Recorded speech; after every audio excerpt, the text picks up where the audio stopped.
High, আমি দোয়েল। আমাদের পুনেতে পুঁইশাক পাওয়া খুব মুশকিলের ব্যাপার, জানো তো। সেই জন্য একবার অনেক দিন পর পুঁইশাক পেলাম। আর কেউ নিতে ছাড়ে?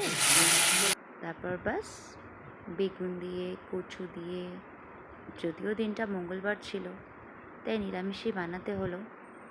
কিন্তু ঠিক আছে, 1.5 বছর পর পুঁইশাক খাচ্ছি। আর মাছের মাথা হলে তো ভালোই হতো, সেটা তো আর হলো না।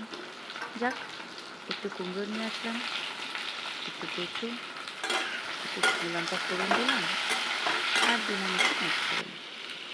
ব্যাস, ওই একটু নাড়তে নাড়তে কোনো রকমে বানালাম আর কি। ছোটো বাচ্চা নিয়ে যা কাজের চাপ, সে আর বলতে।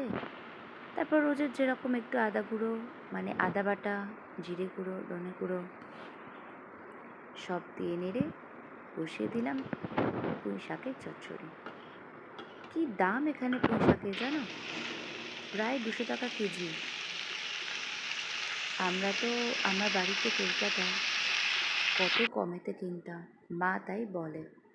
ওখানে 200 টাকা কেজি পুঁই শাক? আমি বললাম, হ্যাঁ গো মা, আর কি করা যাবে। এই হলো পুঁই শাকের চচ্চড়ি। চলো।